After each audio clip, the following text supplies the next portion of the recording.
हमारे शरीर की हड्डियां बहुत मजबूत हैं। इन्हें स्टील से कंपैरिजन करना बिल्कुल भी बेईमानी नहीं है। तभी तो हमारे दैनिक जीवन में मोस्टली स्ट्रेसेस और स्ट्रेन को हमारी बोन सहन कर लेती हैं। बट कुछ सिचुएशन जब ऐसी आती है जब बोन एक्सट्रीम फोर्सेस को सहन नहीं कर पाता है तो बोन फ्रैक्चर हो जाता है। और ये बोन फ्रैक्चर जब होता है तब हमारे बोन में ये कैपेसिटी होती है कि वो खुद को कुछ दिनों या कुछ महीनों के अंदर ऑटोमेटिकली ही हील कर ले। देखिए, बोन हीलिंग या बोन रिपेयर का ये जो प्रोसेस है ये 4 चरणों में होता है, जिसमें से पहला चरण होता है हीमोटोमा। इस प्रोसेस में क्या होता है, जो टूटी हुई बोन होती है उन 2 टूटी हुई बोन के बीच ब्लड क्लॉट का फॉर्मेशन होने लगता है। और जैसे ही ये ब्लड क्लॉट हुआ, बहुत सारे इन्फ्लेमेटरी मीडिएटर्स जैसे व्हाइट ब्लड सेल्स और कुछ प्रोटीन्स जैसी चीजें इस ब्लड क्लॉट में एंटर करने लगती हैं। इन टूटी हुई बोन्स के पास अगर कोई इन्फेक्शन हुआ या फिर जो डेड सेल्स होती हैं उनको ये व्हाइट ब्लड सेल्स खाने लगती हैं। और जैसे ही इन्फ्लेमेटरी मीडिएटर्स इस ब्लड क्लॉट वाले एरिया में आते हैं तो वहां पर ये इन्फ्लेमेशन करने लगते हैं, यानी वहां पर सूजन होने लगता है, हल्का सा दर्द महसूस होने लगता है, जलन जैसी चीजें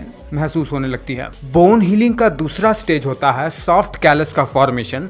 दूसरे स्टेज में क्या होता है, दरअसल ये होता है कि बोन में जो ब्लड क्लॉट का फॉर्मेशन हुआ है उसके ऊपर अब फाइब्रोब्लास्ट और कॉन्ड्रोसाइट एक कनेक्टिव टिश्यू का फॉर्मेशन करने लगते हैं, जैसे कार्टिलेज का। ये एक बहुत ही मुलायम कनेक्टिव टिश्यू का फॉर्मेशन होता है। ये जो कनेक्टिव टिश्यू का फॉर्मेशन हुआ है 2 बोन्स के बीच में, ये इन 2 बोन्स के बीच में एक ब्रिज का निर्माण कर देता है एक्स्ट्रा सेल्यूलर मैट्रिक्स को रिलीज करके, जिससे अब इन 2 बोन्स को आपस में जोड़ने का जो प्रोसेस है वो अब शुरू हो जाता है। जैसे ही ये ब्रिज का फॉर्मेशन हुआ, एंजियोजेनेसिस के थ्रू इस बोन एरिया में न्यू ब्लड वेसल्स का फॉर्मेशन होने लगता है, जो यहाँ पर दोबारा से ब्लड फ्लो को मेंटेन करना शुरू कर देते हैं। जिसके बाद में बोन हीलिंग का तीसरा स्टेज चालू हो जाता है, जिसे कहते हैं हार्ट कैलस फॉर्मेशन। अब इसमें क्या होता है, इसमें ये होता है कि ब्लड वेसल्स यहाँ पर बोन के फॉर्मेशन में जो मेन सेल्स होती हैं ऑस्टियोब्लास्ट, उन्हें इस एरिया पर डिलीवर करने लगता है। जिससे होता यह है कि इस सॉफ्ट कैलस पर ये ऑस्टियोब्लास्ट कैल्शियम और फॉस्फेट जैसे मिनरल्स को डिपॉजिट करना शुरू कर देते हैं, जिससे ये सॉफ्ट कैलस मिनरलाइज्ड होकर हार्ड कैलस के फॉर्म में बदल जाता है। एक बार ये हार्ड कैलस का फॉर्मेशन हो गया, दोबारा से उतनी ही मजबूत बोन फॉर्म हो जाती है। लेकिन हड्डी के दोबारा से निर्माण में प्रॉब्लम ये होती है कि इस टूटे हुए हिस्से में थोड़ा एक्स्ट्रा मैस इकट्ठा हो जाता है बोन फॉर्मेशन के कारण से, जिसके कारण से ही बोन हीलिंग का चौथा स्टेज अब चालू हो जाता है, जिसे कहते हैं रीमॉडलिंग। देखिए, इसमें क्या होता है, हमारे बोन के फॉर्मेशन में एक बहुत ही इंपॉर्टेंट सेल होती है जो कि ऑस्टियोब्लास्ट की तरह ही इंपॉर्टेंट होती है। इसे कहते हैं ऑस्टियोक्लास्ट। ये क्या करती है, ये कंटिन्यूअसली ही बोन सेल्स रिजॉर्प्शन करती रहती है, जिससे नए बोन सेल्स पुराने सेल्स को रिप्लेस कर सकें। ये जो एक्स्ट्रा मेस इकट्ठा हुआ है